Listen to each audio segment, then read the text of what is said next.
मत्ती रचित सुसमाचार उसका 6 अध्याय 16 से और 18 पद क्या लिखा है देखिए।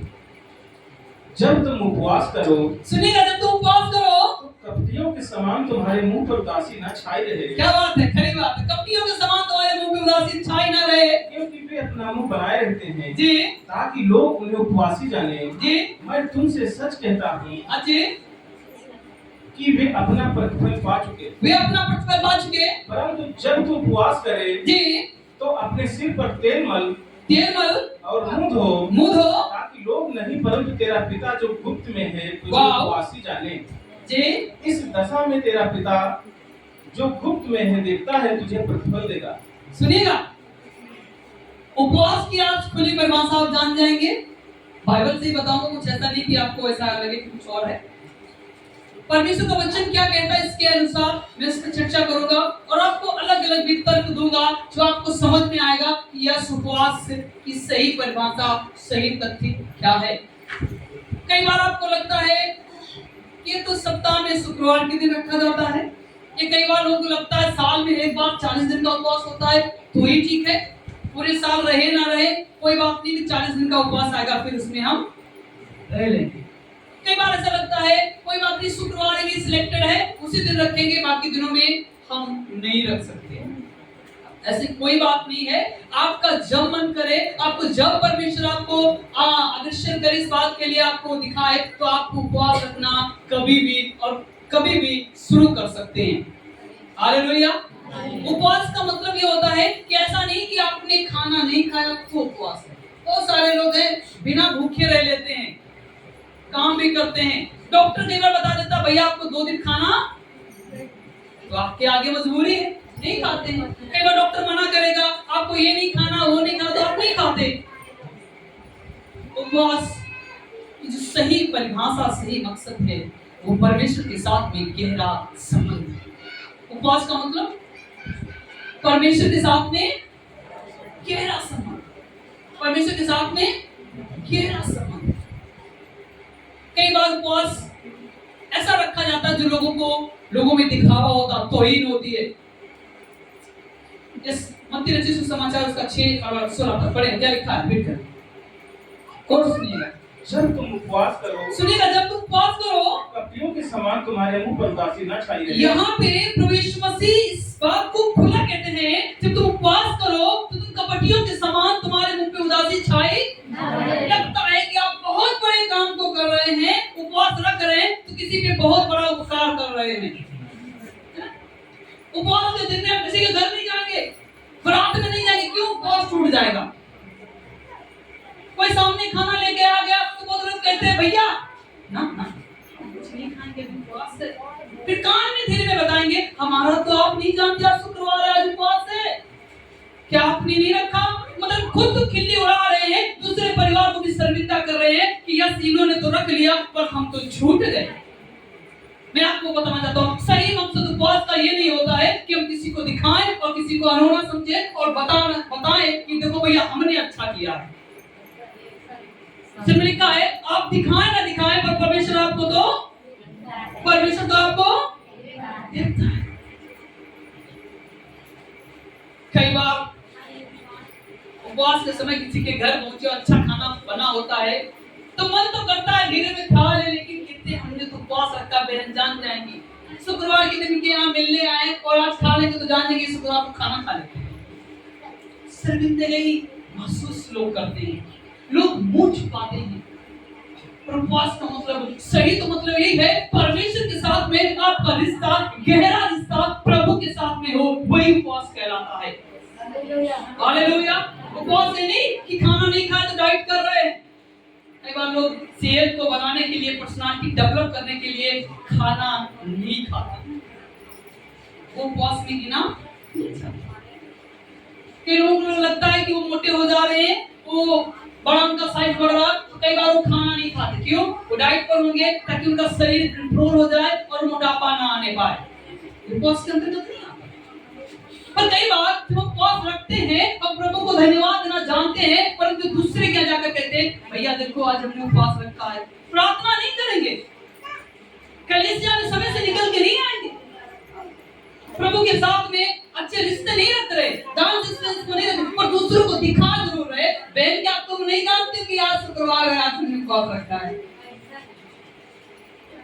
खुद तो अच्छा, यस आपने उपवास रखा, अरे कोई बात नहीं, माफी चाहते हैं, फिर वो रखाएंगे अंदर खाना। पर मन में तो चल रहा है, दोपहर हो गई, खाना तो चाह रहे थे पर कह नहीं पाए। क्या हमारे ऐसा उपवास में प्रतिफल देगा? क्या हमारे इस उपवास का कोई मतलब निकलेगा? नहीं मेरे प्यारे मित्रों, उपवास का मतलब है परमेश्वर के साथ में गहरा संबंध। आप धीरज रखें, आपको अगर पूरा दिन नहीं रख सकते, आप जितने समय आपकी आत्मा गवाही करे, आप प्रार्थना करके खाना खा सकते हैं। उपवास में बाउंडेशन नहीं है, उपवास आप पे प्रतिबंध नहीं लगाता, उपवास आप पे कोई कंट्रोल नहीं ऐसा लेकर आता कि कोई प्रतिबंध है कि आप ये ना करें। उपवास सच्चे ईश्वर को पकाना। हालेलुया। उपवास का मतलब है सच्चे परमेश्वर के साथ में अपने ताल्लुकात बिल्डअप करना, बना। उपवास के साथ में सतने नहीं 5 बजे तक तो ही हम खाना नहीं, आप अभी नहीं, अभी क्या है भैया, अभी रखाओ 5 बजे, आपको पता नहीं 5 बजे खाना चाहिए, क्योंकि जिसके अंदर कुव्वत है वो 5 का क्या 7 बजे भी खाएगा पर कहेगा नहीं। क्यों? उसको पता है हमारा रिश्ता परमेश्वर के साथ में बेहतर है। Hallelujah, hallelujah. आप उपवास रखिए तो ऐसा नहीं कि दूसरों को भूख के मारे आपको परेशानी है, लोग जान जाएंगे। कई बार चिड़चिड़ापन, कई बार नकारात्मक विचार, कई बार ऐसी सोच आपके अंदर डेवलप या पैदा हो जाती है और वो आपको बता देगा कि आपने जो उपवास रखा है उसका कोई मतलब नहीं है। आप उपवास रखिए, ये जानकर नहीं किसी व्यक्ति को बताएंगे। प्रवचन में लिखा है कि परमेश्वर जो पिता है वो जानता है आपके गुप्त उपवास को। Hallelujah, hallelujah. मेरे प्यारे मित्रों, मैं आपको बताना चाहता हूँ कि जो उपवास है वो हमारे प्रभु यीशु मसीह के साथ में एक अच्छे रिश्ते को दिखाता है। हालेलुया।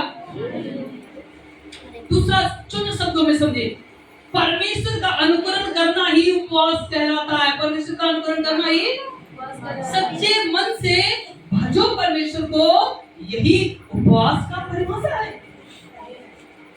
मैं आपको बताया ना कि पूरा दिन खाएंगे तो नहीं, पर काम बहुत तगड़ा कर देंगे, उसके चलते बहुत थक जाएंगे, बहुत परिश्रम करते थक जाते हैं और बाद में बीमार हो जाते हैं। कहेंगे देखो हमने उपवास रखना शुरू किया था और हम बीमार हो।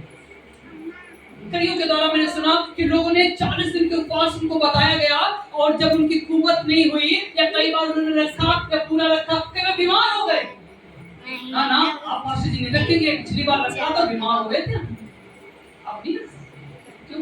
उनको सही बात समझ में नहीं आई, सही चीजों को समझ नहीं पाए, कब उनको खाना खाना है, कब उनको पानी पीना है, कैसे प्रार्थना करना है। आप कई बार खाना खा भी लें कोई दिक्कत नहीं, पर आपको प्रार्थना करना अनिवार्य होना चाहिए।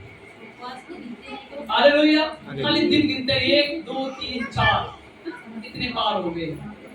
मैं आपको बताना चाहता हूँ उपवास का मतलब है परमेश्वर के साथ में हमारी गहरे संबंध होना। हालेलुया। उपवास के दिनों में हमें उपवास क्यों करना चाहिए? इस बात के लिए उपवास करना चाहिए क्योंकि हम परमेश्वर पर निर्भर हैं। हमें उपवास क्यों करना चाहिए?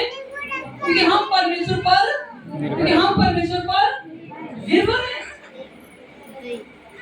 आपको पता है बचपन में जब मैं कभी बाग की तरफ या अभी भी जैसा होता है, आप पेड़ को जब किसी आम के पेड़ या किसी अन्य पेड़ों को देखें तो उसपे अन्य प्रकार के पेड़ भी उग जाते हैं।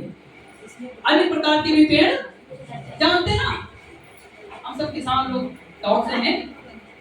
जब आप किसी पेड़ को देखें तो उससे कई पीपल का पेड़ उग जाता है, उसे भाषा में बांदा बोला करते हैं। वो बांदे का पेड़ अच्छे कल्ले पत्ते उसमें निकल आते हैं तो दूसरे पेड़ पर क्या करता है? उग जाता है। किसपे? कभी आम के पेड़ पर, कभी अन्य पेड़ों पर। कौन उग जाता है? बांदा। आपको पता है कि वो जो पेड़ उगा है ना, उसका जो डिपेंडेंसी है, जो उसकी निर्भरता है, वो किस पर है? वो अपनी जड़ से नहीं खड़ा है। कई बार लोग उसे उखाड़ ले जाते कल्ले पत्ते के रूप में, लकड़ी के रूप में, पर पूरे आम को ले जा नहीं पाते। मैं आपको कहना चाहता हूँ परमेश्वर का जो वचन कहता है हमें उपवास क्यों रखना चाहिए, उसका उद्देश्य क्या है? उद्देश्य यही है कि हम परमेश्वर पर निर्भर हैं। हम किस पर निर्भर हैं? हम परमेश्वर पर निर्भर हैं, इसलिए हमें उपवास करना चाहिए, क्योंकि वही हमें खाने को देता है, वही हमें जीने को देता है, वही हमारे जीवन में जान लाता है, वही हमारे हर एक खर्चे को पूरा करता है। यदि हम कठिन अंधकार में भी हो तब भी परमेश्वर हमें निकाल लाता है, इसलिए हमें उपवास करना। Hallelujah, hallelujah. बहुतों ने उपवास को तो मजाक बना के रख दिया, कलीसिया की बेइज्जती, परमेश्वर की बेइज्जती कर दी। वो कहते कट्टरपंथी लोग, नहीं मैं अभी खाना नहीं खाऊंगा, मैं अभी ये काम नहीं करूंगा। क्यों? हमारा परमेश्वर ऐसा कुछ नहीं बोलता। वचन में लिखा है परमेश्वर आप पे बंदिश से नहीं लगाता, आपको शर्तों के साथ में नहीं लाता। परमेश्वर ऐसा नहीं कहता कि नहीं आप 2 घंटा प्रार्थना करेंगे तो ही मैं आपको खाने को दूंगा। कई बार आप प्रार्थना नहीं भी करते, परमेश्वर फिर भी आपको खाने को देता है। हालेलुया। परमेश्वर शर्तों का परमेश्वर नहीं है, परमेश्वर पाबंदियों का परमेश्वर नहीं है। उसने आपको आजादी दी है, स्वतंत्र किया है कि आप प्रभु की आराधना ऊंचे और गंभीर मन से करें, बंदिशों के साथ नहीं।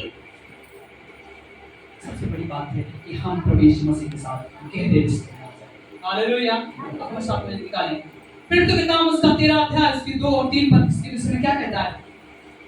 प्रेरितों के काम उसका 13 अध्याय 2 और 3 पद। तो पवित्र आत्मा ने कहा, मेरे लिए बरनबास और शाऊल को उस काम के लिए अलग करो जिसके लिए मैंने उन्हें बुलाया है। तब उन्होंने उपवास और प्रार्थना करके और उन पर हाथ रखकर उन्हें विदा किया। उपवास का मतलब क्या था? उसका सही फंक्शन क्या है, क्या कार्य करता है उपवास का, क्या फायदा है? रिपीट करिएगा भैया, क्या लिखा है प्रेरितों के काम में? जब वे उपवास से प्रभु की उपासना कर रहे थे, लिखा है जब वो परमेश्वर की उपासना कर रहे थे तो पवित्र आत्मा ने कहा, मेरे लिए बरनबास और शाऊल को उस काम के लिए अलग करो। लिखा है मेरे लिए बरनबास और शाऊल को उस काम के लिए अलग करो जिसके लिए मैंने उन्हें बुलाया है। जिसके लिए मैंने उन्हें बुलाया है। उपवास का मतलब है ऐसी गंभीर प्रार्थना के दौरान परमेश्वर का आत्मा आपको कुछ बताएगा, कुछ कहेगा, जिसको आपको स्वीकारना पड़ता है और उसके अनुसार काम करना पड़ता है। और यहाँ पे प्रेरितों के लिखने वाले पौलुस कहते हैं कि उपवास के दिनों में परमेश्वर का आत्मा उन्हें आकर्षित करता है, कल्पित करता है, उन्नति देता है और कहता है कई लोगों को बुलाकर बरनबास शाऊल जैसे लोगों को बुलाने की कोशिश ही नहीं बल्कि बुलाया जाता है। और वहां पे उपवास जो लोग रख रहे थे उनके लिए प्रार्थना करते हैं और उन पर हाथ रखते हैं और सेवा के लिए उन्हें नियुक्त करते हैं। हालेलुया। हम कई बार अपने उपवास को सेवा के प्रति देख ही नहीं पाते।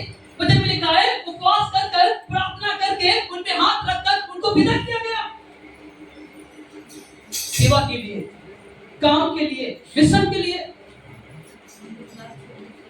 पर कई बार हम इस बात को नहीं समझ पाते। हमको लगता नहीं तो उपवास करना तो बस पास्टर का काम, वही रख लेंगे ठीक है।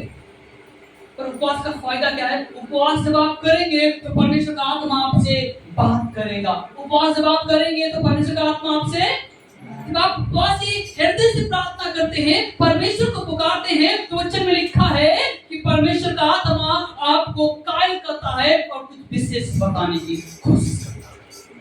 हालेलुया। ऐसा दर्शन नहीं कि आपका घर बनना है, ऐसा दर्शन नहीं कि आपने गाड़ी ले ली है, ऐसा दर्शन कि जो आप कलीसिया के विषय में सोच पा रहे हैं वही सही दर्शन कह रहा है। हालेलुया। वचन में लिखा है परमेश्वर के दासों ने उपवास किया, प्रार्थना की और क्या कहा कि शाऊल को और बरनबास को बुलाओ जो सेवा के लिए क्या किए जाएं, अलग किए जाएं। क्या किए जाएं? हमारे कई बार उपवास होते हैं वो सेवा से संबंधित नहीं होते। क्यों? हमको लगता है हमारा घर बन जाए, हमारी लड़की की शादी हो जाए और हमारे यहाँ पोता ही पैदा हो जाए। गौर कीजिएगा, कई बार पोते की कोई फिक्र नहीं करते, ऐसी कल्पना करते हैं, ऐसा भाव बनाते हैं और कहते हैं हम उपवास रख के प्रार्थना कर रहे हैं, इस बार हमारे यहाँ पोता ही आएगा, बेटा ही आएगा। क्यों? बेटी नहीं आ सकती क्या? वो तो परमेश्वर की दया है। परमेश्वर आपको क्या देना चाहता है? वो तो परमेश्वर का दया है, परियोजना है कि परमेश्वर ने आपके लिए रखा क्या है, जो आपके लिए उत्तम है वही परमेश्वर आपको देता है। हालेलुया। रूप में देता है। हालेलुया। मैं आपको कहना चाहता हूं उपवास के द्वारा बड़े काम होते हैं। वचन में लिखा है तुम कई बार ऐसा होता है बिना उपवास किए प्रार्थना किए कई बार बीमारी या कई बार दुष्ट नहीं आता। जब आप प्रार्थना करते हैं उपवास के साथ में प्रार्थना करते हैं कलीसिया में आते हैं और प्रार्थना करके ध्यान के दुआ करते हैं और यस आप शक्तिशाली हो जाते हैं और कई बार बीमारियां आपकी ठीक हो जाती हैं। Hallelujah hallelujah. और दुष्ट भी चला चिल्लाने से नहीं जाएगा, उसको मारने पीटने से नहीं जाएगा। वचन लिखा यीशु का इतना सामर्थी नाम है उसके नाम से दुष्ट या बीमारी चली जाती है। Hallelujah hallelujah. आप उपवास किस योजना से रखते हैं मुझे नहीं पता पर बाइबल क्या कहती है उस बात को आप सुनिएगा। उपवास जब आप करें तहे दिल से प्रभु को धन्यवाद दें, तहे दिल से प्रभु को धन्यवाद। एक आयत और हमारे साथ देखिए यशायाह नबी की पुस्तक उसका